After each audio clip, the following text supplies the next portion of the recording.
আদম আলাইহিস সালাম তিনি হচ্ছেন আবুল বাশার, মানবমণ্ডলীর আদি পিতা। তিনি পৃথিবীর প্রথম মানুষ এবং প্রথম নবী। গোটা মানবমণ্ডলীর মধ্য থেকে আল্লাহ তাআলা আদম আলাইহিস সালামকে পৃথিবীর প্রথম মানুষ এবং প্রথম নবী হিসেবে বাছাই করেছেন। আর আমরা পৃথিবীতে যারা আছি আমরা সবাই হচ্ছি বানি আদম বা আদম আলাইহিস সালামের বংশধর। আল্লাহ তাআলা আদম আলাইহিস সালামকে সৃষ্টি করার অনেক আগে এই পৃথিবীতে প্রথমে জিন তৈরি করেছিলেন। আল্লাহ তাআলা ইরশাদ করছেন, ওয়াল জান্না খলাকনাহু মিন ক্বাবলু মিন নারিস সামুম। আর আমি মানব জাতি সৃষ্টির অনেক আগে প্রজ্বলিত আগুনের শাখা থেকে জিন জাতিকে তৈরি করেছে। আল্লাহ তাআলা যখন আদম আলাইহিস সালামকে সৃষ্টি করবেন বলে চিন্তা করলেন, আল্লাহ তাআলা সিদ্ধান্তটি ফেরেশতাদের সাথে শেয়ার করলেন। আল্লাহ তাআলা বললেন, ইন্নী জাআইলুন ফিল আরদি খলিফা। ওহে ফেরেশতারা, আমি পৃথিবীতে আমার রিপ্রেজেন্টেটিভ, আমার প্রতিনিধি হিসেবে মানুষ তৈরি করতে যাচ্ছি। যেহেতু জিন জাতিরা পৃথিবীতে আদম আলাইহিস সালামের আগেই অনেক রক্তপাত করেছিল, বিশৃঙ্খলা সৃষ্টি করেছিল, সেই অভিজ্ঞতার আলোকে সেই ডিসকাশনে আল্লাহ তাআলার সাথে ফেরেশতাদের ডিসকাশনে ফেরেশতারা তাদের মতামত পেশ করলেন। তারা বললেন তাদের অভিজ্ঞতার আলোকে, ক্বালু আতাজআলু ফিহা মান ইউফসিদু ফিহা ওয়া ইয়াসফিকুদ দিমা।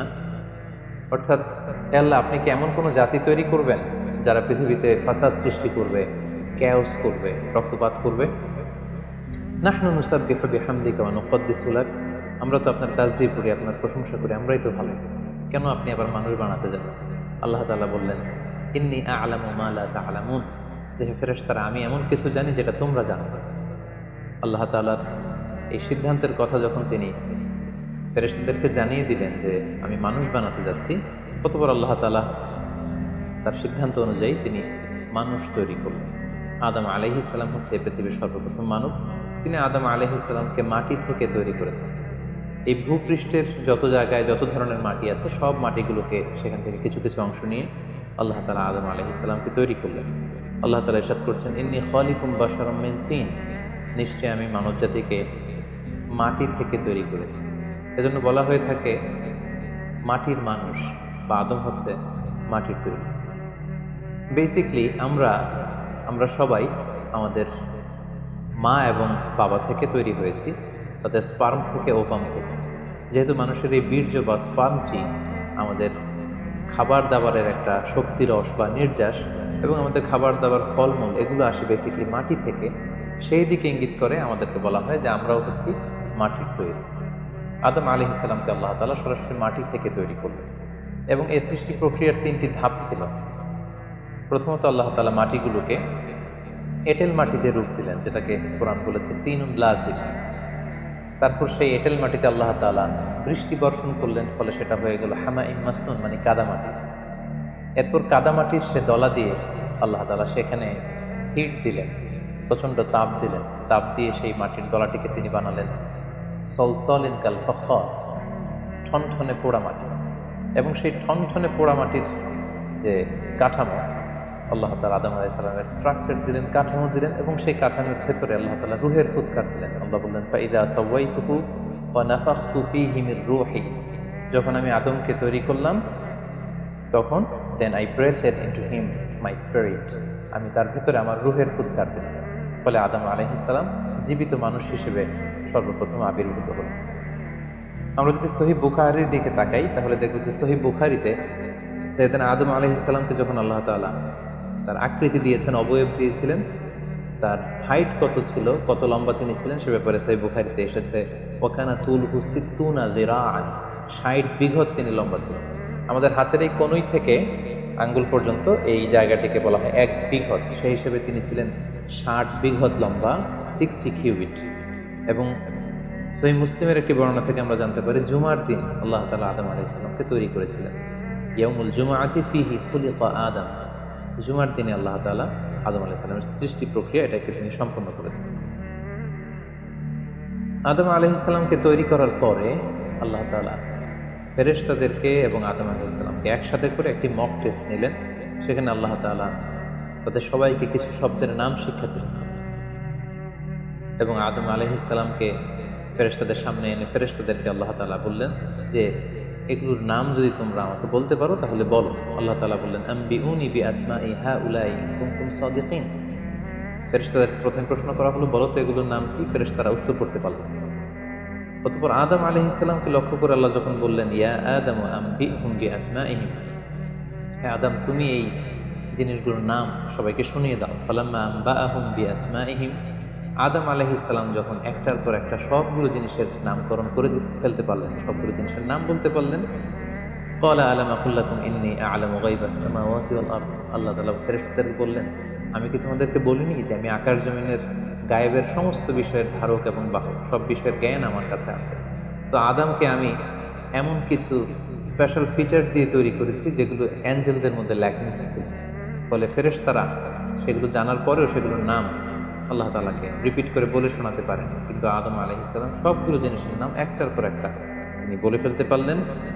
এবং এ থেকে প্রমাণিত হয় যে আল্লাহ তাআলা এখানে ফেরেশতাদের অপারগতা এবং আদম আলাইহিস সালামের শ্রেষ্ঠত্বের প্রমাণ তিনি এখানে স্থাপন করলেন। অনেকে প্রশ্ন করে থাকে যে আল্লাহ তাআলা আদম আলাইহিস সালামকে স্পেশালি এই জিনিসগুলোর নাম শিক্ষা দিয়েছিলেন, ফলে আদম আলাইহিস সালাম বলতে পেরেছেন, কিন্তু ফেরেশতাদেরকে তো এই জিনিসগুলোর নাম শিক্ষা দেওয়া হয়নি। সো তারা কি করে বলবে? কোরআনের কোথাও এটা সুস্পষ্ট বলা হয়নি যে আল্লাহ তাআলা যখন এই জিনিসগুলোর নাম শিক্ষা দিচ্ছিলেন তখন আলাদা করে আদম আলাইহিস সালামকে শিক্ষা দিচ্ছিলেন। বরং এমনও হতে পারে যে শেখানোর প্রক্রিয়াটি যখন চলছিল তখন ফেরেশতা এবং আদম তারা সকলেই উপস্থিত ছিল, কিন্তু আদম আলাইহিস সালামকে আল্লাহ তাআলা এমন কিছু মানবিক বৈশিষ্ট্য, স্পেশাল ফিচার দিয়ে তৈরি করেছেন যার ফলে তিনি এগুলোর উত্তর করতে পেরেছিলেন।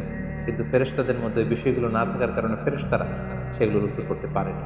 ফেরেশতাদের সামনে আদম আলাইহিস সালামের শ্রেষ্ঠত্বের প্রমাণ হওয়ার পরে আল্লাহ তাআলা সকল ফেরেশতাদেরকে আদেশ করলেন যে তোমরা আদম আলাইহিস সালামকে একটা সম্মানসূচক সেজদা দাও, যেটাকে অনারারি প্রস্ট্রেশন বলে। আল্লাহ তাআলা বললেন, উসজুদু লি আদম ফাসাজাদু ইল্লা ইবলিস আবা ওয়াস্তাকবারা ওয়া কানা মিনাল কাফিরিন। আল্লাহ তাআলা আদেশ দেওয়ার সাথে সাথেই সকল ফেরেশতারা সেজদা দিল। আসলে এই সেজদাটা কেমন ছিল আমরা জানি না। আমরা সাধারণত রুকু করলে we just bow down our head just little bit, আমরা আমাদের মাথা একটু নিচু করি। আমরা যখন সেজদা দেই আমরা আমাদের কপাল মাটিতে ছুঁয়ে দেই, এটা হচ্ছে আমাদের সেজদা। কিন্তু ফেরেশতাদের সেজদা আসলে আদতে কেমন ছিল আমরা জানি না। এজন্য ফেরেশতাদের কোনো বিষয়, জিনদের কোনো বিষয়, এটা যদি আমরা আমাদের মতো করে কল্পনা করি এটা ভুল হবে। বরং যেভাবে সেজদা দেওয়ার দরকার ছিল ফেরেশতারা ঠিক সেভাবেই আদম আলাইহিস সালামকে সেজদা দিয়েছেন। কিন্তু এই সেজদাটি ইবাদতের সেজদা নয়, কারণ ইবাদত হিসেবে সেজদা দেওয়া যাবে শুধুমাত্র কেবলমাত্র আল্লাহ তাআলা। এই সেজদাটি ছিল সম্মানসূচক সেজদা, অনারারি প্রস্ট্রেশন। ফাসাজাদু ইল্লা ইবলিস, আল্লাহ তাআলা আদেশ দেওয়ার সাথে সাথে সকল ফেরেশতারা সেজদা দিল, ইবলিস ছাড়া। আবা ওয়াস্তাকবারা ওয়া কানা মিনাল কাফিরিন, সে সেজদা দিতে অস্বীকৃতি জানালো, ফলে সে কাফিরদের অন্তর্ভুক্ত হয়ে গেল। এখন প্রশ্ন হচ্ছে, হু ইজ দিস ইবলিস? ইবলিসকে এতক্ষণ পর্যন্ত আমরা আল্লাহ তাআলার সাথে ফেরেশতাদের ডিসকাশন, শেয়ারিং শুনেছি। আদম আলাইহিস সালামকে হঠাৎ করে সৃষ্টি করলেন, কিন্তু নাও এ নিউ ক্যারেক্টার অ্যাপিয়ার্ড, নতুন একটি ক্যারেক্টার চলে এসেছে, সেটা হচ্ছে ইবলিস। ইবলিস হচ্ছে এক মহাজ্ঞানী সত্তা, যে হচ্ছে কানা মিনাল জিন। কোরআন আমাদেরকে কনফার্ম করেছে, কানা মিনাল জিন্নি ফাফাসাকা আন আমরি রাব্বি। ইবলিস বা শয়তান বেসিক্যালি জিন জাতির অন্তর্গত। আমরা আমাদের আদম আলাইহিস সালামের আলোচনার শুরুতেই বলেছি যে আল্লাহ তাআলা মানব সৃষ্টির আগে এই পৃথিবীতে জিন তৈরি করেছিলেন। ইবলিস হচ্ছে সেই জিনের অন্তর্গত। সে ইবাদতে এত বেশি পরিশ্রমী ছিল, সে বেশি বেশি ইবাদত করতে করতে আল্লাহ তাআলার প্রিয় সত্তায়, প্রিয় ভাজনে পরিণত হয়েছে। ফলে আল্লাহ তাআলা তার স্ট্যাটাসকে অনেক হাই করে দিয়েছেন এবং ফেরেশতাদের সাথে থাকবার সুযোগ করে দিয়েছিলেন। তাকে আল্লাহ তাআলা এতটাই সম্মান দিয়েছিলেন, সে চাইলেই আল্লাহ তাআলার সাথে সরাসরি কথা বলতে পারত। কিন্তু আল্লাহ তাআলা যখন আদম আলাইহিস সালামকে সেজদা দেওয়ার আদেশ করলেন, সবাই সেজদা দিল, ইবলিস ছাড়া। আল্লাহ তাআলা এ পর্যায়ে ইবলিসকে জিজ্ঞেস করলেন, মা মানাআকা আল্লা তাসজুদা ইয আমারতুক। হে ইবলিস, কিসে তোমাকে বাধা দিল সেজদা দিতে? কেন তুমি সেজদা দিলে না? সবাই যেখানে সেজদা দিল, তুমি কেন সেজদা দিলে না? ইবলিস তখন উত্তরে বলল, আনা খায়রুম মিনহু খলাকতানি মিন নার ওয়া খলাকতাহু মিন তিন। আমি আদমের চাইতে শ্রেষ্ঠ। সে আল্লাহর সাথে আর্গুমেন্ট দিতে শুরু করল, লজিক দিতে শুরু করল। সে যদি অন্তত এতটুকু বলতো যে আল্লাহ আপনি কেন আমাকে সেজদা দিতে বলছেন, আমি এটার সিগনিফিকেন্স, এটার কারণ জানতে চাই, অথবা আল্লাহ আমি ভুল করে ফেলেছি, আপনি আমাকে ক্ষমা করুন, এর কোনোটাই না করে সে আল্লাহর সাথে আর্গুমেন্ট দিতে লাগলো। আর্গুমেন্টেটিভ একটা অ্যাটিটিউড তার মধ্যে গ্রো করলো। সে বলল, খলাকতানি মিন নার ওয়া খলাকতাহু মিন তিন। আপনি আমাকে সৃষ্টি করেছেন আগুন থেকে, আদমকে সৃষ্টি করেছেন মাটি থেকে। আগুন হচ্ছে ঊর্ধ্বমুখী, আগুনের লেলিহান শিখা দাউ দাউ করে উপরের দিকে উঠতে থাকে, আর মাটির চাকা ঢিলা, ছেড়ে দিলে নিচে পড়ে যায়। সো ঊর্ধ্বমুখী কোনো জিনিস তো নিম্নমুখী কোনো জিনিসের কাছে নত হতে পারে না। আমি কেন সেজদা দেব? সে যখন আল্লাহ তাআলার কাছে এইভাবে যুক্তিতর্ক স্থাপন করলো, আল্লাহ তাআলা তার র্যাঙ্কিংকে নষ্ট করে দিলেন। আল্লাহ বললেন যে তুমি বিতাড়িত, অভিশপ্ত, লাঞ্ছিত এবং ধিক্কৃত। আল্লাহ তাআলা তার যে হাই র্যাঙ্ক এবং স্ট্যাটাস, সেই পদমর্যাদা, তাকে পদমর্যাদাচ্যুত করা হলো। ফলে সে তার আগের অবস্থানে আর থাকলো না। সে আল্লাহ তাআলাকে এবার বলতে আরম্ভ করলো, ক্বাল আনজিরনি ইলা ইয়াউমি ইউবআসুন। হে আল্লাহ, এত বছর আমি ইবাদত করার পরে আপনার প্রিয় ভাজন হলাম, কিন্তু শুধু আদমকে সম্মানসূচক সেজদা প্রদর্শন না করার কারণে আপনি আমার স্ট্যাটাসকে নামিয়ে দিলেন, আপনি আমাকে ধিক্কৃত, অভিশপ্ত বলে ঘোষণা করলেন। তাহলে আমি আপনার কাছে একটা জিনিস চাই, সেটা হচ্ছে আনজিরনি ইলা ইয়াউমি ইউবআসুন। আপনি আমাকে কিয়ামত পর্যন্ত হায়াত দিন, যাতে আমি কিয়ামত পর্যন্ত বেঁচে থাকতে পারি। এবং সে শুধু আল্লাহর সাথে আর্গুমেন্ট দিয়েই ক্ষান্ত হয়নি, সে এ পর্যায়ে আল্লাহ তাআলাকে চ্যালেঞ্জ ছুড়ে দিল। বেসিকলি যদিও ইবলিস এত ইবাদত করে আল্লাহ তাআলার প্রিয় হয়েছিল, ফেরেশতাদের পর্যায়ে চলে গিয়েছিল, আল্লাহ তাআলা তার সাথে ডিরেক্টলি কথা বলতো, কিন্তু ইবলিসের ভেতরে একটা সুপ্ত অহমিকা বোধ ছিল। আল্লাহ তাআলা চেয়েছেন এই ইনসিডেন্টের মধ্য দিয়ে সেই সুপ্ত অহমিকা বোধটা প্রকাশ করে দিতে। ইবলিস ভাবতো যে কেউ আমাকে ছাড়িয়ে যেতে পারবে না, আমি সবার চাইতে শ্রেষ্ঠ। সে বলেছিল, আনা খায়রুম মিন, আমি তার চেয়ে শ্রেষ্ঠ। তার ভেতরে যে সুপ্ত অহমিকা বোধ, এই যে অ্যারোগ্যান্স, এই যে ইগোইস্টিক সমস্যা, আল্লাহ তাআলা চেয়েছেন এই ঘটনার অবতারণা ঘটিয়ে ইবলিসের ভেতরকার এই অহমিকা বোধকে প্রকাশ করে দিতে, এবং সেটাই ঘটেছে। এবার সে আল্লাহ তাআলাকে চ্যালেঞ্জ দিয়ে বলল যে, আল্লাহ, আপনি আমাকে কিয়ামত পর্যন্ত হায়াত দিন। লা আকউদান্না লাহুম সিরাতাকাল মুস্তাকিম। আপনার এই আদম সন্তান, বনি আদমের যারা পৃথিবীতে আসবে, তারা কি করে জান্নাতে যায় সেটা আমি দেখে নেব। আমি সিরাতুল মুস্তাকিমের সামনে বসে থাকবো, যাতে করে তারা সরল সঠিক পথ পেতে না পারে, তারা যাতে সত্যের পথে থাকতে না পারে। আমি তাদেরকে সুম্মা লাআতিয়ান্নাহুম মিন বাইনি আইদিহিম ওয়া মিন খালফিহিম ওয়া আন আইমানিহিম ওয়া আন শামাইলিহিম, সামনে থেকে, পেছন থেকে, ডান দিক দিয়ে, বাঁ দিক দিয়ে, সব দিক দিয়ে আমি তাদেরকে কুমন্ত্রণা দিব, ধোঁকা দিব, টেম্পটেশন দিব, হুইসপারিং করব। ওয়ালা তাজিদু আকসারাহুম শাকিরিন। আপনি তাদেরকে শুকরগুজার, কৃতজ্ঞ বান্দাদের অন্তর্ভুক্ত পাবেন না। আল্লাহ তাআলা বললেন, লামান তাবিআকা মিনহুম লাআমলাআন্না জাহান্নামা মিনকুম আজমাইন। তুমি আমাকে চ্যালেঞ্জ দিচ্ছ, ঠিক আছে, আমিও তোমার চ্যালেঞ্জ নিলাম। Challenge accepted. তোমাকে এবং তোমাকে যারা ফলো করবে, ফলোয়ারদেরকে, তাদের সবাইকে দিয়ে আমি জাহান্নামকে পরিপূর্ণ করব। আল্লাহ তাআলা ইবলিসকে কিয়ামত পর্যন্ত হায়াত দিলেন, তার চ্যালেঞ্জ গ্রহণ করলেন, এবং ইবলিসও তার মিশন এবং ভিশন ফিক্স করে নিল যে যে আদমের কারণে আজকে আমি এতটা ধিক্কৃত, অভিশপ্ত, লাঞ্ছিত, সে আদমকে এবং সে আদমের সন্তানদেরকে, বনি আদমকে আমি জাহান্নামে ঢুকানোর আগ পর্যন্ত ক্ষান্ত হব না। এবং আল্লাহ রাসূল সাল্লাল্লাহু আলাইহি ওয়াসাল্লাম বললেন যে, ইন্না শাইতানা ইয়াজরি মিনাল ইনসানি মাজরাদ দাম। মানুষের রক্ত প্রবাহের সাথে ইবলিস মিশে যেতে পারে, সেখানে যে সে কুমন্ত্রণা দিতে পারে। সেই ঘটনার পর থেকে আল্লাহ তাআলার সৃষ্টি, দুইটি শক্তিশালী সৃষ্টির মধ্যে তৈরি হয়ে গেল চিরশত্রুতা, চিরবিদ্বেষ, চিরদ্বন্দ্ব, শয়তান আর বনি আদম। আদম আলাইহিস সালামকে যখন সেজদা করতে বলা হলো, সবাই সেজদা করলো, কিন্তু ইবলিস সেজদা করলো না। এই ঘটনার পর আদম আলাইহিস সালাম কেমন যেন একটু একাকিত্ব এবং অস্থিরতা ফিল করতে লাগলেন, লোনলিনেস। কারণ তার কোনো সাথী নেই, সঙ্গী নেই, প্রতিবেশী নেই, বন্ধু নেই, বান্ধব নেই, কেউ নেই। মানুষ হিসেবে তিনি কেবল একা, বড়ই একা। তার এই অস্থিরতা, তার এই একাকিত্ব, তার এই লোনলিনেসকে আল্লাহ তাআলা বুঝতে পেরে তার একজন সঙ্গিনী তৈরি করলেন। তিনি হচ্ছেন হাওয়া আলাইহিস সালাম, এই পৃথিবীর প্রথম মানবী। এবং আল্লাহ তাআলা বললেন, ওয়াজআলা মিনহা যাওজাহা লিয়াসকুনা ইলাইহা। আল্লাহ তাআলা তার থেকেই তার একজন সাথী, তার সঙ্গিনী তৈরি করলেন, যার সান্নিধ্যে যে স্থির হতে পারে, সে প্রশান্তি পেতে পারে।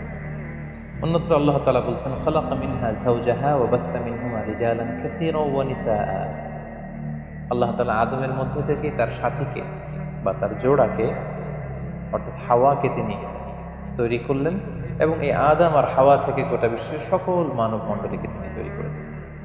আদম আলাইহিস সালামের কোন জায়গা থেকে হাওয়া আলাইহিস সালামকে তৈরি করা হয়েছে? সহিহ বুখারীতে এসেছে খুলিকনা মিন তিলা, পাঁজরের হাড় থেকে। আদম আলাইহিস সালামের বাম পাঁজরের উপর দিকের বাঁকা হাড় থেকে আল্লাহ তাআলা হাওয়া আলাইহিস সালামকে তৈরি করেছেন। হাওয়া শব্দটি এসেছে আরবি শব্দ হাই থেকে। হাই মানে জীবিত, প্রাণবন্ত। যেহেতু জীবন্ত আদম থেকে ওনাকে সৃষ্টি করা হয়েছে, তাই তাকে হাওয়া বলা হয়। অথবা আদম আলাইহিস সালাম হাওয়া আলাইহিস সালামের সঙ্গ পেলেই তিনি উজ্জীবিত হয়ে ওঠেন, প্রাণোচ্ছল হয়ে ওঠেন, এজন্য ওনাকে হাওয়া বলা হয়। তাহলে পৃথিবীর প্রথম মানবী হাওয়া আলাইহিস সালামকে আল্লাহ তাআলা আদম আলাইহিস সালামের নিঃসঙ্গতা, একাকিত্ব এবং লোনলিনেস যে ফিলিংটা, এটা দূর করার জন্য তার একজন সঙ্গী তিনি ঠিক করে দিলেন, আদম এবং হাওয়া। ইংরেজিতে বলা হয় অ্যাডাম অ্যান্ড ইভ। এবং আল্লাহ তাআলা তাদের দুজনকে জান্নাতে থাকবার পারমিশন দিলেন। আল্লাহ তাআলা বললেন, ওয়াকুলনা ইয়া আদম উসকুন আনতা ওয়া যাওজুকাল জান্নাহ, আদম তুমি আর তোমার স্ত্রী বা তোমার সঙ্গিনী দুজনে মিলে জান্নাতে থাকো। তবে এক্ষেত্রে কিছু ডুজ অ্যান্ড ডোন্টস আছে, কিছু ওয়ার্নিং আছে, কিছু প্রিকশন আছে। সেটা হচ্ছে ওয়াকুলা মিনহা রাগাদান হাইসু শি'তুমা, এই বাগানে, এই জান্নাতের যেখান থেকে মনে যায় তৃপ্তি সহকারে তোমরা উভয়ে খাও, কিন্তু ওয়ালা তাকরাবা হাযিহি শাজারাতা ফাতাকুনা মিনাল যালিমিন, জান্নাতের যেখান থেকে মনে যায় তোমরা খেতে পারো, পান করতে পারো, ঘুরে বেড়াতে পারো, আনন্দ উৎসব করতে পারো, কিন্তু ওয়ালা তাকরাবা হাযিহি শাজারা, এই গাছের ফল খাবে না। Be aware of this tree, এই গাছের কাছেও যাবে, যদি যাও, যদি খাও, তাহলে ফাতাকুনা মিনাল যালিমিন, তোমরা জালিমদের অন্তর্ভুক্ত হয়ে যাবে। তাহলে আল্লাহ তাআলা আদম এবং হাওয়াকে জান্নাতে থাকার সুযোগ দিলেন, সেখানে কি করা যাবে কি করা যাবে না সেটা বাতলে দিলেন, ডুজ অ্যান্ড ডোন্টস দিলেন এবং ওয়ার্নিং দিয়ে দিলেন। কিন্তু তারপর যেটা ঘটলো সেটা হচ্ছে, আমরা জানি যে ইবলিস কিন্তু তার মিশন এবং ভিশনকে ফিক্স করে নিয়েছে যে সে আদমকে গুমরা করেই ছাড়বে, ধোঁকা দিয়েই ছাড়বে, এবং সে অনুপাতে সে সামহাও জান্নাতে ঢুকে আদম এবং হাওয়া আলাইহিস সালামকে উইসপারিং করে, টেম্পটেশন দিয়ে, কুমন্ত্রণা দিয়ে তাদেরকে বিভ্রান্ত করে ফেলল। কোরআন বলছে, ফাওয়াসওয়াসা লাহুমা শাইতান লিইউবদিয়া লাহুমা মা উরিয়া আনহুমা মিন সাওআতিহিমা, শয়তান তাদের দুজনকে টেম্পটেশন দিয়ে, কুমন্ত্রণা দিয়ে ধোঁকার মধ্যে ফেলে দিল। শয়তান এসে বলল, আমাকে আল্লাহ সৃষ্টি করেছেন অনেক আগে, তোমাদেরকে সৃষ্টি করার আগে আল্লাহ তাআলা আমাদেরকে জানিয়েছিলেন যে তোমাকে এবং হাওয়াকে আল্লাহ তাআলা এই জান্নাতে রাখতে চান, তোমাদের দুজনকে আল্লাহ পৃথিবীতে পাঠিয়ে দিতে চান, কারণ এখানে তারাই থাকতে পারবে যারা ফেরেশতা, তোমরা ফেরেশতা নও। আর এখানে পার্মানেন্টলি থাকার জন্য, রেসিডেন্সিয়াল পারমিটের জন্য একটা জিনিস লাগে, সেটা হচ্ছে ওই গাছের ফল খেতে হয়। যারা ওই গাছের ফল খেয়ে ফেলবে তারা এখানকার চিরকালীন বাসিন্দা হয়ে যাবে, তারা কখনো পৃথিবীতে যাওয়া লাগবে না।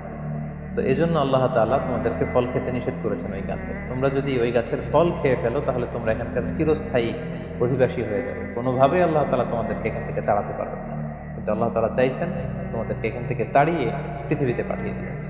আমি তোমাদেরকে কসম করে বলছি, আমি তোমাদের ওয়েল উইশার, শুভাকাঙ্ক্ষী। শয়তান বলল যে, ওয়াকাসামাহুমা ইন্নী লাকুমা মিনান নাসিহিন, নিশ্চয়ই আমি তোমাদের জন্য শুভাকাঙ্ক্ষী, তোমরা আমার কথা শোনো। যদি এখানে আরামে দিনাতিপাত করতে চাও তাহলে তোমরা এই ফল খাও, ফলে তোমাদেরকে আর কোথাও যাওয়া লাগবে না। আদম আলাইহিস সালাম আল্লাহ তাআলা সে দেয়ার ডুজ অ্যান্ড ডোন্টস, সে ওয়ার্নিংয়ের কথা ভুলে তিনি এবং তার স্ত্রী ওই নিষিদ্ধ ফল থেকে খাওয়া শুরু করলেন, এবং খাওয়ার সাথে সাথেই ফালাম্মা যাকা শাজারাতা বাদাত লাহুমা সাওআতুহুমা ওয়া তাফিকা ইয়াখসিফানি আলাইহিমা মিন ওয়ারাকিল জান্নাহ, ওই নিষিদ্ধ গাছের ফল খাওয়ার সাথে সাথেই আদম আলাইহিস সালাম এবং হাওয়া আলাইহিস সালামের গায়ে যে জান্নাতি পোশাক ছিল, অটোমেটিক্যালি সেই পোশাক খুলে পড়তে আরম্ভ করলেন। ওনারা উলঙ্গ হয়ে যেতে লাগলেন।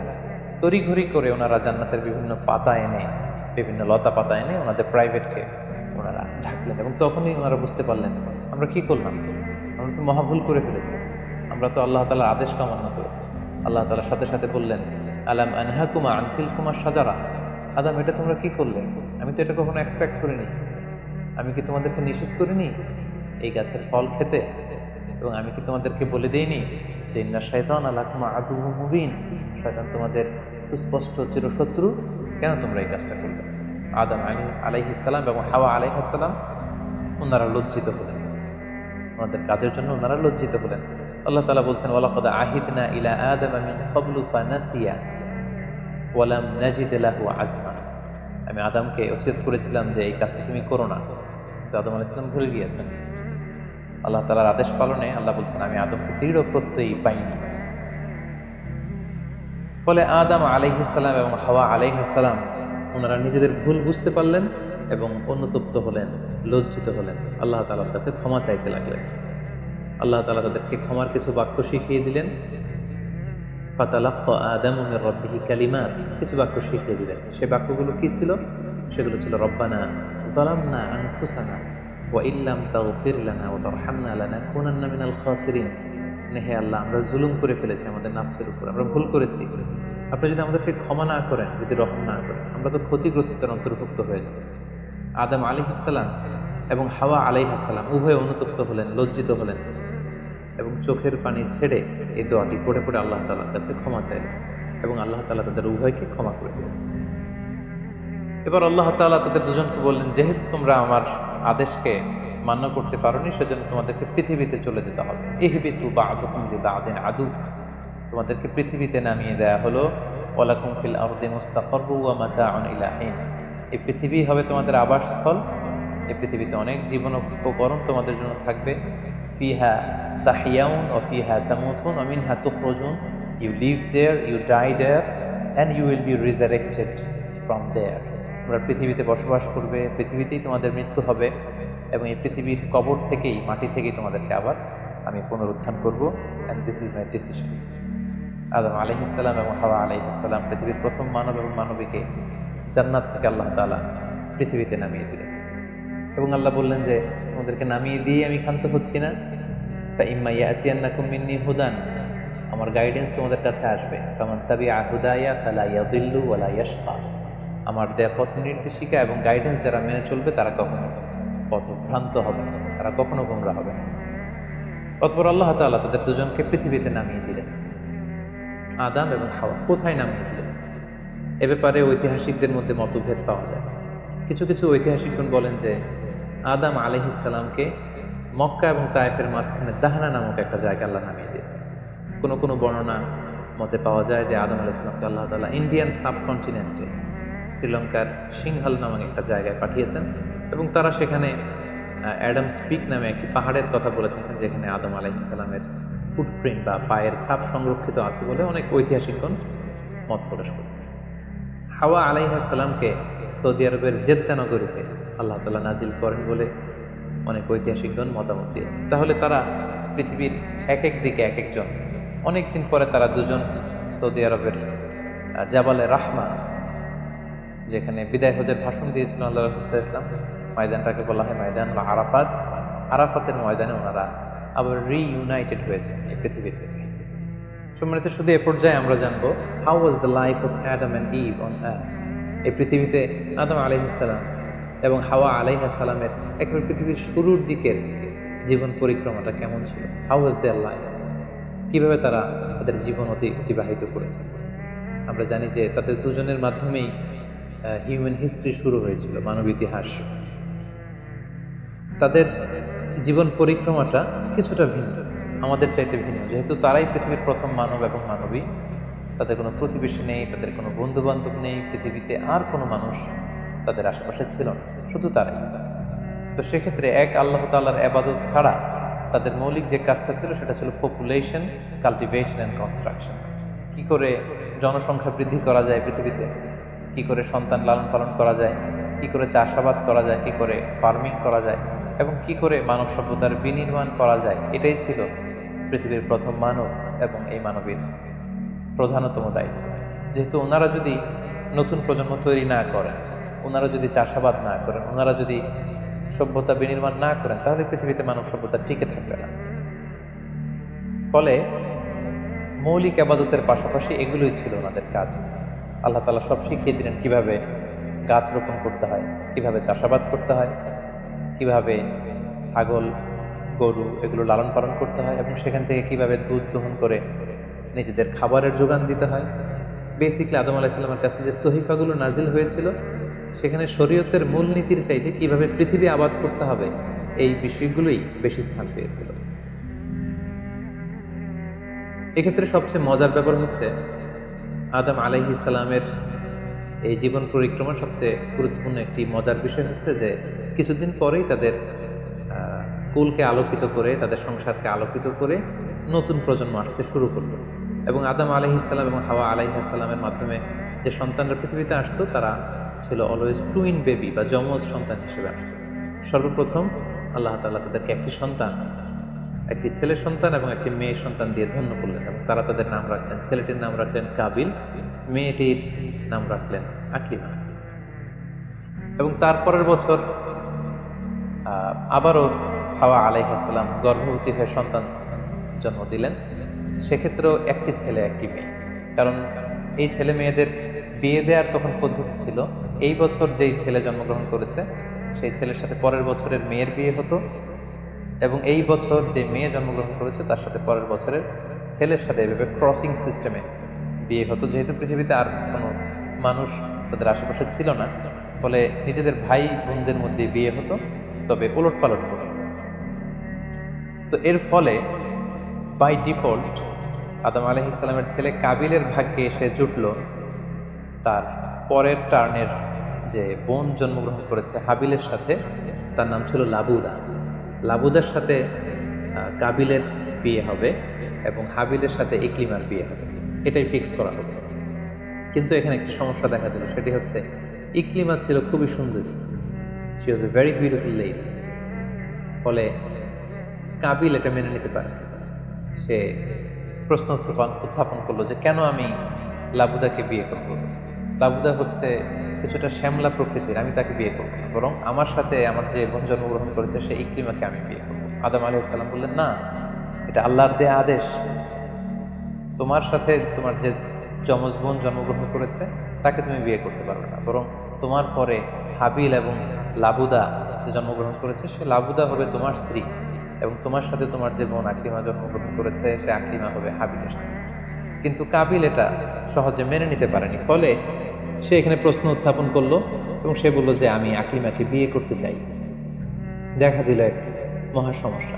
তখন আল্লাহ তাআলা আদম আলাইহিস সালামকে জানিয়ে দিলেন, ঠিক আছে, হাবিল এবং কাবিলকে কুরবানি করতে বলো, যার কুরবানি কবুল হবে সেই আকলিমাকে পাবে।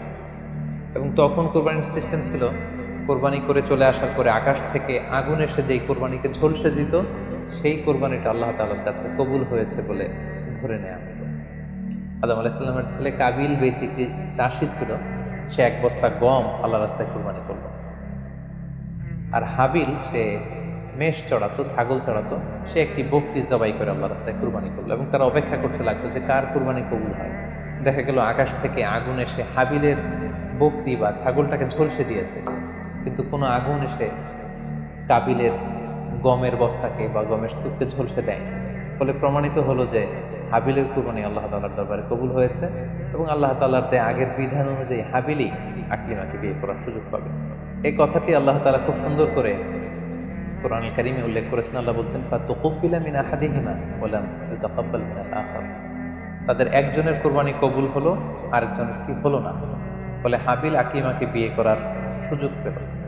কিন্তু কাবিল এতে আরো প্রচন্ড জেলাসি ফিল করতে লাগলো।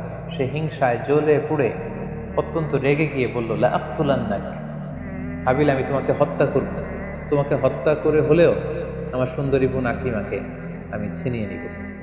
তখন হাবিল বলতে লাগলো যে লাইন বাসাত্তা ইলাইয়া ইয়াদাকা লিতাকতুলানি মা আনা বিবাসিতি ইয়াদি আলি ইলাইকা লিআকতুলাক। অর্থাৎ, হে কাবিল, তুমি যদি আমাকে হত্যা করতে অগ্রগামী হও, হাত বাড়াও, আমি আমার হাতকে বাড়াবো না তোমাকে আঘাত করার জন্য। কারণ তুমি যদি আমাকে হত্যা করো তাহলে আমার পাপ, তোমার পাপ সবটাই তোমার ঘাড়ে বর্তাবে, আর আমি এত বড় পাপ কাজ কখনোই করতে চাই। কাবিল এ কথাতেও ক্ষান্ত না হয়ে সে হত্যা করতে উদ্ধত হলো এবং সে তার কথা মতো তার ভাই হাবিলের উপর চড়াও হয়ে আক্রমণ করে তার আপন ভাই হাবিলকে সে হত্যা করে ফেলল। কোরআন বলল, ফাকাতালা আসবাহা মিনাল খাসিরিন। কাবিল হাবিলকে হত্যা করে ফেলল। প্রতিহিংসার অনলে জ্বলে পুড়ে শয়তানের কুমন্ত্রণায় পৃথিবীর প্রথম হত্যাকাণ্ড, the first murder ever in the world, পৃথিবীর প্রথম হত্যাকাণ্ড সংঘটিত হলো। এবং হত্যাকারী ছিল আদম আলাইহিস সালামের ছেলে কাবিল, এবং এই পৃথিবীর প্রথম নিহত মানুষের নাম হচ্ছে হাবিল। সহিহ বুখারীতে আল্লাহ রাসূল সাল্লাল্লাহু আলাইহি ওয়াসাল্লাম ইরশাদ করেছেন, আউয়ালু মান সান্নাল কতলা। কাবিল হচ্ছে ওই ব্যক্তি যে পৃথিবীতে সর্বপ্রথম হত্যার ট্র্যাডিশন চালু করেছে। কাবিলের আগে কেউই পৃথিবীতে হত্যাকাণ্ড ঘটায়নি, ফলে হাবিল হচ্ছে পৃথিবীর প্রথম শহীদ বা প্রথম নিহত মানুষ। এবং কাবিল যেহেতু এই হত্যার ট্র্যাডিশন করেছে, এই মার্ডারের ট্র্যাডিশন করেছে, ফলে পৃথিবীতে যারাই এই বিচার বহির্ভূত হত্যা বা অন্যায়ভাবে কাউকে হত্যাকাণ্ডের সাথে জড়িত হবে, তার একটি পার্সেন্টেজ গুণা কেমন পর্যন্ত কাবিলের ভাগেও এটি যেতে থাকে। এখন যে মজার ব্যাপারটি ঘটেছে সেটি হচ্ছে, কাবিল যখন হাবিলকে আক্রমণ করেছে, হাবিলকে নিহত করেছে, হত্যা করেছে, হত্যা করার পরে হাবিল লাশ হয়ে শুয়ে রইল। কারণ কাবিল যখন হাবিলকে আক্রমণ করেছে, হাবিলের গা থেকে যখন ব্লিডিং হয়েছে, সে ছটফট ছটফট করতে করতে এক পর্যায়ে মারা গেল। কিন্তু মারা যাওয়া কাকে বলে এটাও পৃথিবীর কেউ জানতো না। কাবিল নিজেও বুঝতে পারেনি যে এইভাবে আমি আঘাত করলে হাবিল এইভাবে মরে যাবে, তার ব্লিডিং হবে। মৃত্যু কি এটা তারা জানে না, কারণ এই পর্যন্ত এই পৃথিবীতে কেউ তো মারা যায়নি। ফলে সে দেখলো যে কিছুক্ষণ আগে আমার ভাই হাবিল আমার সাথে কথা বলছিল, এখন হাবিল আর কথা বলে না, চুপ করে শুয়ে আছে, নড়ে না চড়ে না। কাবিল তার ভাইকে কাঁধে নিয়ে ঘুরতে লাগলো, কি করবে, সে কথা বলে না কেন? কারণ এটা যে মৃত্যু, দিস ইজ দ্য ডেথ, এটা তাদের জানা ছিল না। এবং তার ভাইয়ের লাশকে সে কি করবে সে নিজে বুঝতে পারছিল না। তখন হাবিলকে শিক্ষা দেওয়ার জন্য আল্লাহ তাআলা একটি কাককে পাঠালেন। ফাবাআসাল্লাহু গুরাবান ইয়াবহাসু ফিল আরদি লিউরিয়াহু কাইফা ইউয়ারি সাওআতা আখি। দুটি কাক এসে একটি কাক আর একটি কাককে হত্যা করলো, এবং হত্যাকারী কাকটি তার ঠোঁট দিয়ে তার পা দিয়ে মাটি খুঁড়ে গর্ত করে সেই গর্তের ভেতরে মৃত কাকটিকে ফেলে আবার মাটি দিয়ে ঢেকে ফেলল। এই দৃশ্যটি হাবিল দেখে বুঝতে পারলো যে আমাকেও, আমার কাবিল দেখে বুঝতে পারলো আমাকেও একই কাজ করতে হবে। কাবিল তখন মাটি খুঁড়ে তার ভাই হাবিলকে মাটি চাপা দিয়ে পৃথিবীর প্রথম ফিউনারাল বা বারিফাইংয়ের যে সিস্টেম, কবর দেওয়ার যে প্রক্রিয়া, এটা তিনি সামনে। আদম আলাইহিস সালাম তখন চলে গিয়েছিলেন মক্কায় কাবা নির্মাণের কাজে বা হজের কাজে। সেখান থেকে ফিরে এসে এই ঘটনা শুনে তিনি অত্যন্ত দুঃখ পেলেন। তিনি কাবিলকে ভর্ৎসনা করলেন এবং আদম আলাইহিস সালামের সন্তান সন্ততি সবাইকে ডেকে তিনি নাসিহত করলেন, এক আল্লাহর আদেশ মেনে নেওয়ার জন্য তিনি সবাইকে আহ্বান জানালেন। হাবিলের পরবর্তীতে আল্লাহ তাআলা এওয়াদান আন হাবিল, হাবিলের পরিবর্তে তিনি শীস আলাইহিস সালামকে আদম আলাইহিস সালামের ছেলে হিসেবে পৃথিবীতে দান করলেন। হাওয়া আলাইহিস সালামের কোল জুড়ে পৃথিবীতে আসলো শীস, এবং তার সাথে তার টুইন বোন হাজুরা পৃথিবীতে আসলো। এবং আদম আলাইহিস সালামের পরে শীস আলাইহিস সালামকে আল্লাহ তাআলা নবী হিসেবে সিলেক্ট করলেন।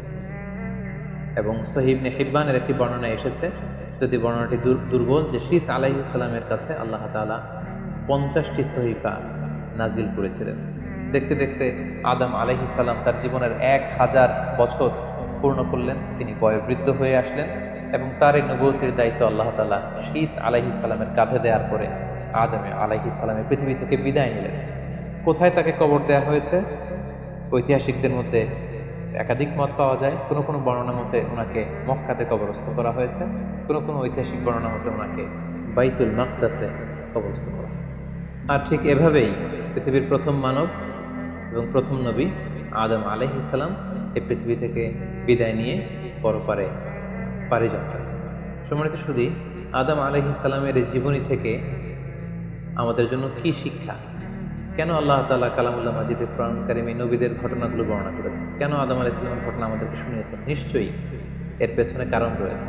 সেটি হচ্ছে আমরা যাতে করে এই জীবনী থেকে আমাদের প্রাত্যহিক জীবনের জন্য শিক্ষা, লেসন, এগুলো যাতে গ্রহণ করতে পারি। আদম আলাইহিস সালামের এই বর্ণাঢ্য জীবনী থেকে, সংগ্রামী জীবনী থেকে আমরা কি শিখতে পারি, কি কি লেসন আমাদের জন্য রয়েছে, এ পর্যায়ে আদম আলাইহিস সালামের জীবনী থেকে শিক্ষাগুলো আমরা আলোচনা করব। আদম আলাইহিস সালামের জীবনী থেকে প্রথম যে শিক্ষাটা আমরা পাই সেটা হচ্ছে সৃষ্টির জন্য অহংকার করা বা অ্যারোগ্যান্স এটা শোভা পায় না। অহংকার করা এটা হচ্ছে স্রষ্টার বৈশিষ্ট্য। কোনো সৃষ্টি কখনো অহংকার করতে পারে না। আল্লাহ তাআলা বলেছেন হাদিসে কুদসিতে, আল কিবরিয়া উরিদাই, অহংকার হচ্ছে আমার চাদর, এজন্য যে অহংকার করবে ওকে আমি জাহান্নামে নিক্ষেপ করব। কিন্তু শয়তানের ক্ষেত্রে আমরা এই মিস্টেকটাই দেখেছি। সে অহংকারের ফাঁদে পা দিয়ে আল্লাহ তাআলার আদেশ অমান্য করেছে এবং সে ধিক্কৃত, অভিশপ্ত একটা সত্তায় পরিণত হয়েছে। এবং সে বলেছে যে আনা খায়রুম মিনহু, আমি আদমের চাইতে শ্রেষ্ঠ। কোনো বিশ্বাসী, কোনো প্র্যাকটিসিং মুসলিম কখনো নিজেকে বড় মনে করতে পারে না। ইসলাম আমাদেরকে এটা শেখায়। নিজেকে বড় মনে করা এটা হচ্ছে শয়তানের স্বভাব, যেটা আমরা আদম আলাইহিস সালাম এবং শয়তানের যে ঘটনা ইনসিডেন্ট সেখান থেকে আমরা জানতে পারলাম। নিজেকে বড় মনে করা এটা শয়তানের অ্যাটিটিউড। বিশ্বাসীরা কখনো নিজেকে বড় মনে করে, তারা কখনো অ্যারোগ্যান্ট অ্যাটিটিউডের হতে পারে না। কারণ আল্লাহ রাসূল সাল্লাল্লাহু আলাইহি ওয়াসাল্লাম আমাদেরকে শিখিয়েছেন, আল্লাহুম্মা জাআল ফি আইনি সাগীরা ওয়া ফি আ'ইউনিন নাসি কাবীরা। হে আল্লাহ, আপনি আমার চোখে আমাকে ছোট বানান, মানুষের চোখে আপনি আমাকে বড় বানান। আপনি নিজেকে কখনো বড় বলে উপস্থাপন করতে পারবেন না। আপনি বড় এটা আপনার মুখে বলা শোভা পায় না, বরং আপনি বড় কিনা ছোট এটা মানুষ প্রমাণ করবে, সেটা মানুষ ডিসাইড করবে। এজন্য আল্লাহ রাসূল সাল্লাল্লাহু আলাইহি ওয়াসাল্লাম বলতেন, হে আল্লাহ, আমার চোখে আপনি আমাকে ছোট বানান, মানুষের চোখে আপনি আমাকে বড় বানান। তাহলে আদম আলাইহিস সালাম এবং ইবলিসের এই ঘটনা থেকে আমরা প্রথম যে শিক্ষাটা পাই সেটা হচ্ছে আমরা যেন কখনো আমাদের অন্তরে অহমিকা বোধ লালন না করি, আমরা যেন এই ইগোইস্টিক সমস্যাতে না ভুগি, আমরা কখনো যেন অহংকারী না হই, বরং আমরা যেন বিনয়ী হতে পারি। বিনয়ী বান্দাদেরকে আল্লাহ তাআলা পছন্দ করেন। নিজেকে বড় মনে করা এটা হচ্ছে শয়তানের স্বভাব, এবং সে নিজেকে বড় মনে করেই সে অভিশপ্ত হিসেবে চিহ্নিত হয়েছে। আদম আলাইহিস সালামের ঘটনা থেকে আরও একটি শিক্ষা আমরা যেটি পাই সেটি হচ্ছে শয়তানের প্রথম মিশন ছিল মানুষের দেহ থেকে পোশাক খুলে ফেলা। আই রিপিট, আমি আবারও বলছি, মানুষের দেহ থেকে পোশাক খুলে ফেলা, নগ্নতা বা অশ্লীলতা, এটা হচ্ছে শয়তানের প্রধান হাতিয়ার। আমরা এই ঘটনা থেকে জেনেছি যে আদম আলাইহিস সালাম এবং হাওয়া আলাইহিস সালাম তারা যখন ওই নিষিদ্ধ গাছ থেকে ভক্ষণ করলেন, তারা যখন নিষিদ্ধ ফলটি খেয়ে ফেললেন, সাথে সাথে জান্নাতের পোশাক তাদের দেহ থেকে খুলে পড়ে গিয়েছে। এবং কেন আদম আলাইহিস সালাম এবং হাওয়া আলাইহিস সালামকে শয়তান ওয়াসওয়াসা দিয়েছিল? সূরা আরাফে আল্লাহ বলছেন, লিউরিয়াহুমা সাওআতিহিমা, যাতে করে তাদের প্রাইভেট, তাদের লজ্জাস্থান প্রকাশিত হয়ে পড়ে।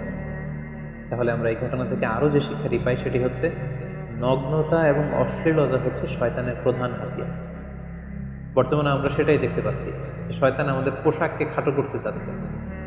দিনকে দিন আমাদের পোশাকের ধরন এমন হতে যাচ্ছে, বিশেষ করে আমাদের বোনদের বা নারীদের পোশাকের দিকে যদি আমরা তাকাই, এটা ছোট হতে হতে এমন একটা পর্যায়ে চলে যাচ্ছে, এর মাধ্যমে কিন্তু এই নিউডিটি বা নগ্নতা এবং অশ্লীলতার ছড়াছড়ি আমাদের সমাজে খুব বেড়ে গিয়েছে। এবং এটা ছিল শয়তানের প্রধান হাতিয়ার। আমাদের আদি পিতা এবং আদি মাতাকে এই নগ্নতা এবং অশ্লীলতার মাধ্যমেই, তাদের দেহ থেকে পোশাক খোলার মাধ্যমে কিন্তু শয়তান প্রথম তার শত্রুতা প্রকাশ করতে পেরেছিল। এবং কারা আসলে আমাদের শত্রু, কে আমার শত্রু, কে আমার বন্ধু, এটা আমাদেরকে জানতে হবে।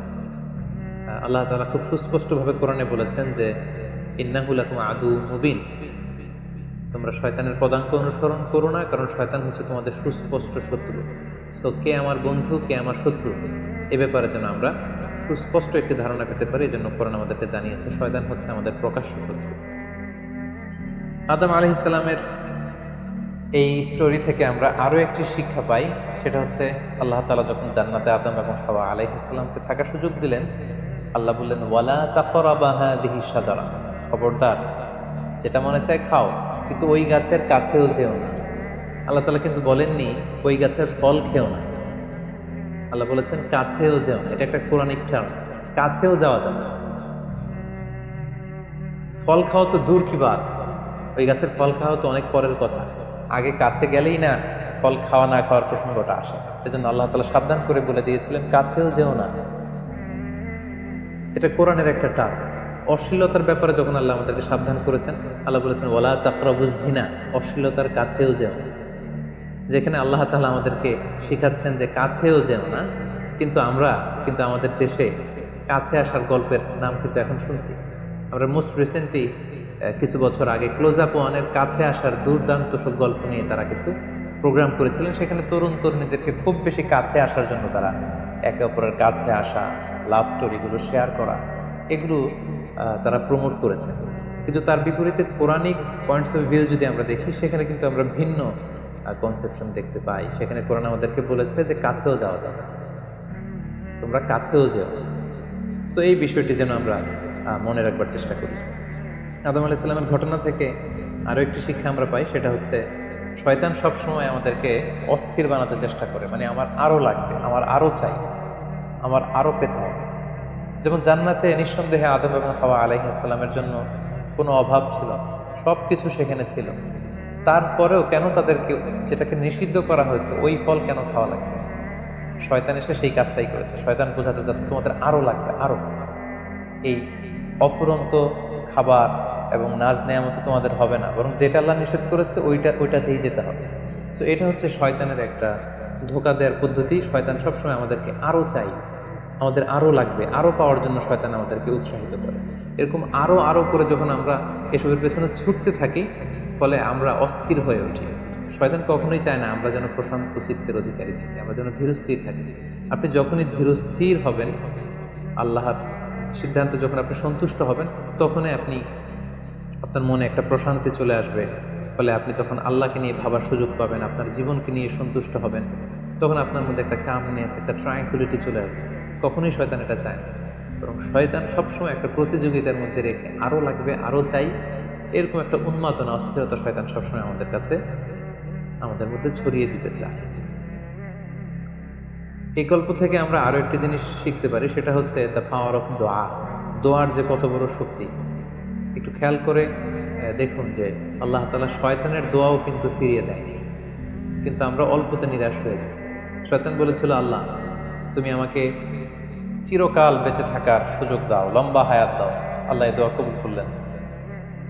শয়তান বললেন, আল্লাহ আমি ডানে বায়ে সামনে পেছনে সব দিক থেকে যেন আদম এবং হাওয়াকে, মানুষকে কুমন্ত্রণা দিতে পারি, তুমি সুযোগ দাও। আল্লাহ সুযোগ দিলেন, আল্লাহ দোয়া কবুল করলেন। শয়তান বলল, আল্লাহ আমি যেন মানুষের শিরায় উপশিরায় রক্তের প্রবাহের ভেতরে ঢুকে যেন আমি টেম্পটেশন দিতে পারি। আল্লাহ তাআলা এটাও কবুল করলেন। তো যে আল্লাহ তাআলা শয়তানের দোয়া কবুল করে ফেলতে পারেন, সে আল্লাহ তাআলাকে আমাদের দোয়া কবুল করবেন না? অবশ্যই করবেন। তো সেক্ষেত্রে দোয়ার মতো দোয়া করতে হবে। সিনসিয়ার দোয়া ইজ লাইক এ মিসাইল।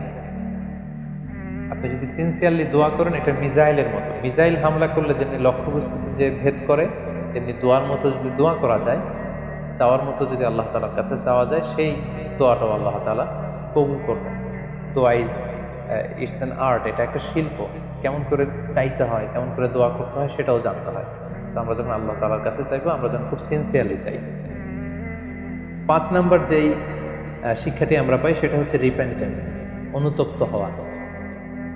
শয়তানও আল্লাহর আদেশ অমান্য করেছে, আদম আলাইহিস সালামও আদেশ অমান্য করেছে। আল্লাহ বলেছেন সেজদা দাও, শয়তান সেজদা না দিয়ে আদেশ অমান্য করল। আল্লাহ তাআলা আদমকে বলেছেন এই গাছের কাছে যেও না, আদম আলাইহিস সালাম ভুল করে খেয়ে তিনিও আদেশ অমান্য করলেন। পার্থক্যটা কোথায়? পার্থক্য হচ্ছে শয়তান ভুল করে সে ভুলের উপর অটল থেকে গিয়েছিল, অহংকার করেছিল। কিন্তু আদম আলাইহিস সালাম ভুল করে তিনি অনুতপ্ত হয়েছিলেন। শয়তান ভুল করে ভুলের উপর স্থির থাকে, আর আল্লাহর প্রিয় বান্দারা ভুল করে তারা আল্লাহ তাআলার কাছে ক্ষমা চায়। আমরা মানুষ হিসেবে আমাদের ভুল হতেই পারে, এটা খুবই স্বাভাবিক। কুল্লুকুম খাত্তা, তোমরা সবাই পাপী, ওয়া খায়রুল খাত্তাইনা তাওয়াবুন। এই পাপীদের মধ্যে সবচেয়ে শ্রেষ্ঠ পাপী হচ্ছে যে পাপী পাপ করার পরে আল্লাহ তাআলার কাছে তওবা করে, অনুতপ্ত হয়। অনুতপ্ত বান্দার চোখের পানির যে কত পাওয়ার, জাহান্নামের আগুন কোনো কিছু দিয়ে নেভানো সম্ভব না, কিন্তু অনুতপ্ত বান্দার চোখের পানি দিয়ে জাহান্নামের আগুন নিভে যায়। একজন বান্দা যখন ভুল করে, পাপ করে, ভুল বুঝতে পেরে অনুতপ্ত হয়ে চোখের পানি ছাড়ে, তার চোখের পানি চোখ বেয়ে, তার নাকের ডগা বেয়ে মাটিতে পড়ার আগেই আল্লাহ অনুতপ্ত বান্দার সব গুনাহ মাফ করে দেন। তাই আমরা যেন আল্লাহ তাআলার কাছে অনুতপ্ত হতে পারি। শয়তান আল্লাহকে সেদিন চ্যালেঞ্জ দিয়ে বলেছিল, আল্লাহ আমি দেখে নেব কি করে তুমি তোমার বান্দাদেরকে জান্নাতে ঢুকাও। আল্লাহ তাআলা বললেন, চ্যালেঞ্জ অ্যাকসেপ্টেড, তোমার চ্যালেঞ্জকে আমিও গ্রহণ করলাম। তুমি আজীবন আমার বান্দাদেরকে ধোঁকা দিবে, কিন্তু আমার বান্দা যখন অনুতপ্ত হয়ে চোখের পানি ছেড়ে ক্ষমা চাইবে, আমি জীবনের সব গুনাহ মাফ করে দেব। সো অনুতপ্ত হয়ে আল্লাহর কাছে চাওয়ার এই সুযোগটা যেন আমরা নষ্ট না করি। আমরা যেন ভুল করলে আল্লাহ তাআলার কাছে ক্ষমা চাই, আমরা যেন তাওবা করে ফিরে আসি। 6 নম্বর যে শিক্ষাটি আমরা আদম আলাইহিস সালামের গল্প থেকে পাই, সেটা হচ্ছে our life is full of struggle. আমাদের জীবনটা হচ্ছে খুবই স্ট্রাগল করে এই জীবনটাকে লিড করতে হয়। এখানে অনেক ইফোর্ট দিতে হয়। দুনিয়াকে বলা হয় দারুল আসবাব, পরিশ্রম করে, লড়াই করে নিজের অবস্থানকে এখানে জানান দিতে হয়। প্রতিকূল পরিবেশে কিভাবে আপনি টিকে থাকবেন, দুর্যোগ মোকাবেলা করে কিভাবে আপনি টিকে থাকবেন, সেটার শিক্ষা কিন্তু এই পৃথিবীতে আছে। যেমন আদম আলাইহিস সালাম, হাওয়া আলাইহিস সালাম যখন পৃথিবীতে এসেছেন, তাদের জন্য সব কিছু যে একেবারে প্রিপেয়ার্ড ছিল, ব্যাপারটি এমন নয়। ওনাদেরকে কষ্ট করতে হয়েছে, ওনাদেরকে চাষাবাদ করতে হয়েছে, মেষ পালন করতে হয়েছে, গাছ রোপণ করতে হয়েছে, ঝড় ঝঞ্ঝা বন্যা এই প্রতিকূল পরিবেশে তাদেরকে টিকে থাকার লড়াই করতে হয়েছে। ফলে এই পৃথিবীতে টিকে থাকতে হলে লড়াই করতে হয়, সংগ্রাম করতে হয়। এই জীবনটা হচ্ছে সংগ্রামময় কিছু। ফলে আদম আলাইহিস সালামের এই সংগ্রামী জীবন থেকে আমরা এটাও বুঝতে পারি যে এখানে আমাদেরকে টিকে থাকার জন্য লড়াই করে করে নিজের অস্তিত্বের জানান দিতে হবে। সর্বশেষ আদম আলাইহিস সালামের জীবনী থেকে যে আমরা শিক্ষাটি পাই সেটা হচ্ছে এই পৃথিবীতে অনেক ধরনের ফিতনা আছে, এর মধ্যে নারী ঘটিত ফিতনা একটি বড় ধরনের ফিতনা, এবং এই পৃথিবীর প্রথম যে হত্যাকাণ্ড সেটা নারী ঘটিত কারণেই হয়েছে। এবং সহিহ মুসলিম আল্লাহ রাসূল সাল্লাল্লাহু আলাইহি ওয়াসাল্লাম বলেছেন, ফাইন্না আউওয়ালা ফিতনাতি বানি ইসরাঈল কানাত ফিন নিসা, বনি ইসরায়েলের প্রথম ফিতনাও নারীদের ব্যাপারেই ঘটেছে। এবং আল্লাহ রাসূল বলেছেন, আমার পরে তোমাদের জন্য নারীদের ফিতনার চাইতে বড় কোনো ফিতনা আমি রেখে যাইনি। ফলে এই নারী ঘটিত ফিতনা থেকে আমাদেরকে সাবধান থাকতে হবে। বর্তমানেও যখন আমরা পত্রপত্রিকা খুলি প্রায় কিন্তু আমরা এই ধরনের অশ্লীলতা, নগ্নতা, ধর্ষণের মতো জঘন্য ঘটনার কথা আমরা শুনি। এতে করে আমরা বুঝতে পারছি যে নারী ঘটিত ফিতনাটা আসলেই অনেক বড় ফিতনা।